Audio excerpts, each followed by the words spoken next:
Chapter 28. Woe to the crown of pride, to the drunkards of Ephraim, whose glorious beauty is a fading flower, which are on the head of the fat valleys of them that are overcome with wine. Behold, the Lord hath a mighty and strong one, which as a tempest of hail and a destroying storm, as a flood of mighty waters overflowing, shall cast down to the earth with the hand. The crown of pride, the drunkards of Ephraim, shall be trodden under feet, and the glorious beauty which is on the head of the fat valley shall be a fading flower, and as the hasty fruit before the summer, which when he that looketh upon it seeth, while it is yet in his hand, he eateth it up. In that day shall the Lord of hosts be for a crown of glory, and for a diadem of beauty unto the residue of his people, and for a spirit of judgment to him that sitteth in judgment, and for strength to them that turn the battle to the gate. But they also have erred through wine, and through strong drink are out of the way. The priest and the prophet have erred through strong drink. They are swallowed up of wine. They are out of the way through strong drink. They err in vision. They stumble in judgment.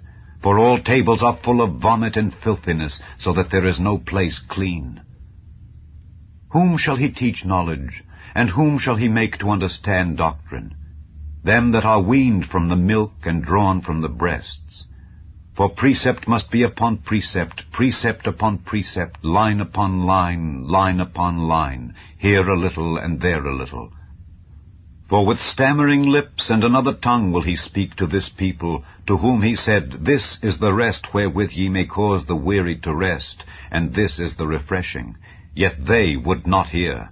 But the word of the Lord was unto them precept upon precept, precept upon precept, line upon line, line upon line, here a little and there a little, that they might go and fall backward, and be broken and snared and taken.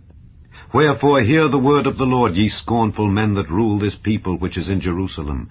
Because ye have said, We have made a covenant with death, and with hell are we at agreement, when the overflowing scourge shall pass through, it shall not come unto us, for we have made lies our refuge, and under falsehood have we hid ourselves. Therefore thus saith the Lord God, Behold, I lay in Zion for a foundation a stone, a tried stone, a precious cornerstone, a sure foundation. He that believeth shall not make haste. Judgment also will I lay to the line, and righteousness to the plummet. And the hail shall sweep away the refuge of lies, and the waters shall overflow the hiding place. And your covenant with death shall be disannulled, and your agreement with hell shall not stand. When the overflowing scourge shall pass through, then ye shall be trodden down by it. From the time that it goeth forth it shall take you, for morning by morning shall it pass over, by day and by night, and it shall be a vexation only to understand the report. For the bed is shorter than that a man can stretch himself on it, and the covering narrower than that he can wrap himself in it. For the Lord shall rise up as in Mount Perazim, he shall be wroth as in the valley of Gibeon, that he may do his work, his strange work, and bring to pass his act, his strange act. Now therefore be ye not mockers, lest your bands be made strong. For I have heard from the Lord God of hosts a consumption, even determined upon the whole earth. Give ye ear, and hear my voice.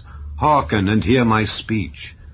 Doth the plowman plow all day to sow? Doth he open and break the clods of his ground?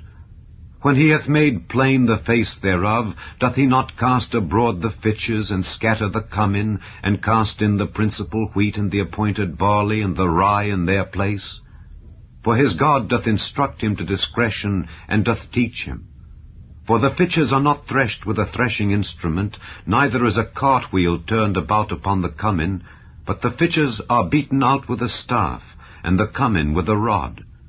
Bread corn is bruised, because he will not ever be threshing it, nor break it with the wheel of his cart, nor bruise it with his horsemen. This also cometh forth from the Lord of hosts, which is wonderful in counsel, and excellent in working.